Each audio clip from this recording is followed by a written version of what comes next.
I've been getting a sense of deja vu of my youth. I lived in a hippie house when I was 18 years old, and got immersed in that culture back starting 1970. For me, I graduated from high school in 1969. But one of the parallels that I'm getting in this deja vu is, Soros is funding these riots, a billionaire. And it's quite interesting that if you go back to the counterculture and the riots back then, they were also billionaire funded. Now, it wasn't Soros back then. It was the Rockefellers. But I just want to bring a couple of quotes first, and then I'm going to talk a little about personal experience. This first quote is from James Coonan in his, I believe it was 1968, his book, The Strawberry Statement, Notes of a College Revolutionary. And actually just describing the 1968 annual meeting of Students for Democratic Society, SDS.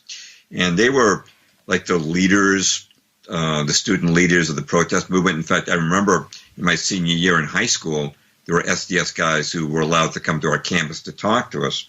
In any event, quoting Coonan, he's talking about this annual meeting of the SDS, quote, also at the convention, men from Business International roundtables, the meeting sponsored by Business International, tried to buy up a few radicals.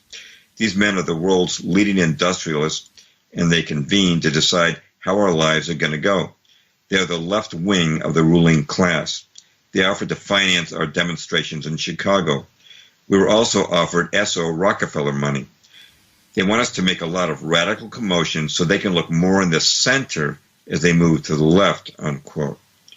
And I'm going to give you one more quote. This is from Jerry Kirk, who had been a member of SDS as well as the Communist Party.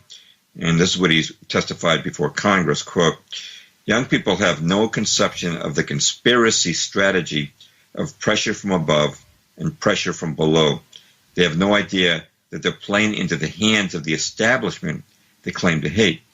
The radicals think they're fighting the forces of the super rich like Rockefeller and Ford, and they don't realize that it's precisely such forces which are behind their own revolution, financing it and using it for their own purposes, unquote.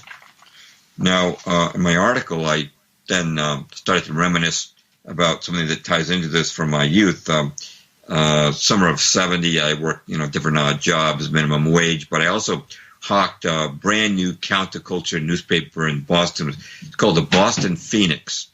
And they gave you a pretty good deal. I can't remember the percentage, but I think you got to keep 75% of what you made off selling the paper. I mean, they were very eager to get this left-wing message out into the streets. So I hawked that newspaper, and eventually the hippies got dissatisfied with the Phoenix because it went too commercial. It combined with another paper called Boston After Dark, and it started looking too commercial, so that the more left-wing members of their staff started their own paper. It was called The Real Paper. And the significance of that name was that if you want to get the real left-wing scoop, if you want to get the real hippie news, you read The Real Paper. But here's the catch. The owner and publisher of The Real Paper was David Rockefeller Jr. And his name was on the masthead. And, I looked at that and I said, well, this David Jr. he must be rebelling against his conservative capitalist father, because that's the kind of terms we thought of in those days. We didn't realize that there was this nexus between the capitalist world and the communist world that went right back to the Bolshevik Revolution, when the Rothschilds and Kuhn-Loeb Bank were funding Lenin and Trotsky. In any event, so that slid by me mentally at the time. But something else that McGowan brought out, which I thought was really interesting, David Rockefeller Sr., one of his brothers was William Rockefeller, and William Rockefeller was married to the first cousin of Vito Polikas. Now, Vito Polikas was considered one of the founding fathers of the hippie movement, if not the founding father. He was the guy who brought the topless dances to the Sunset Strip, and according to Wikipedia, he coined the phrase "freak out." I mean, he was like the original hippie. Yet his uncle was the father of Winthrop Rockefeller's wife. So you start to put this together from all these observations, and you start to realize that far from being against the hippie movement. The Rockefellers were embracing it, they were funding it, and it certainly brings to mind George Soros, who's a billionaire capitalist, but he's left-wing.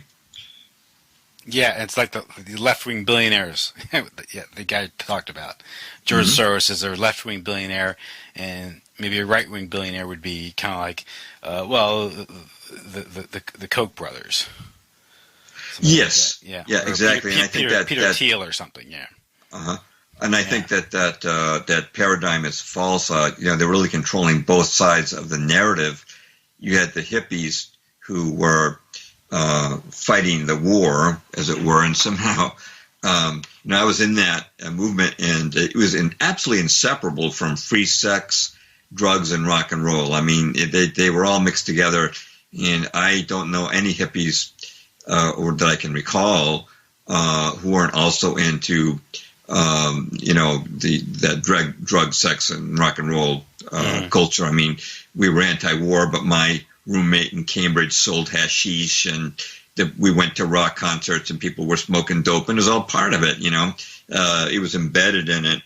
But on the other side, contrary to what they thought, the people who started the Vietnam War were not right-wingers. Now, I have another article. It's actually the first article I wrote for my blog on the whole history of the Vietnam War, going back to the Tehran Conference, when Franklin D. Roosevelt agreed with Joseph Stalin that the French must be kicked out of Indochina. And, of course, we sent the OSS into Indochina, and we actually armed and trained Ho Chi Minh's troops, not to fight the communists, because 1945, I'm sorry, not to fight the Japanese, because 1945, that summer, the Japanese were already beaten. We were training to fight the French. And so the French left, and then we kicked out Bao Dai, the emperor of Vietnam, and this is part of the old divide and conquer strategy. I've talked about this, I don't know, on your show before, but the Rothschild deep state has always been against monarchies, unless they're highly compromised monarchies like the British one of today. But monarchies are a unifying force. People will typically, historically, unite around their monarch. So the United States got rid of Bao Dai, and they introduced democracy in the form of Nguyen Dinh Diem, who was handpicked by the Council on Foreign Relations, whose gathering he actually spoke before, and he actually was invited to the Rockefeller estate to have a luncheon there when he came over here in 1957. But the idea of democracy is it divides a nation, and their paradigm is to divide and conquer. So we divided up the Vietnamese people, and when Kennedy first sent troops to Vietnam in October of '61, it was on the advice of Walt Rostow, who was no anti-communist. He'd written a book in 1960, the year before that, calling for an end to American sovereignty. Of course, he was CFR, and his father had been a Marxist revolutionary in Russia. Two of his aunts were members of the Communist Party, and his brother, Eugene Debs Rostow, was named for Eugene Debs, the Socialist Party leader. So you're not talking about anti-communist here. If you look at the Tonkin Gulf Resolution, that was written by William P. Bundy, who had been head of the Alger Hiss Defense Fund back in the 50s. Of course, Alger Hiss, a notorious Soviet spy.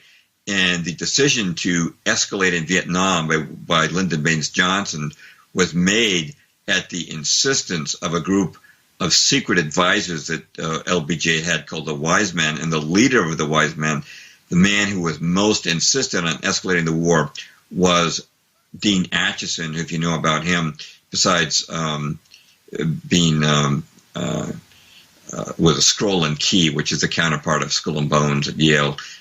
He was the father-in-law of William P. Bundy, and if you look at his background, going back to the Chinese takeover of the communist takeover of China, he'd been pro-communist all his life, and his law partner was Donald Hiss, brother of the Soviet spy. I mean, no. So all the guys who got us into Vietnam, this is why the war was stretched out, as Orwell said.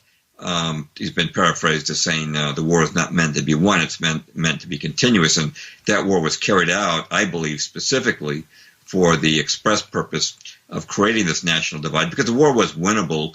In fact, and I'll shut up after this, Lloyd Malin wrote an article for Science and Mechanics back in 1968. He interviewed a dozen retired military officers.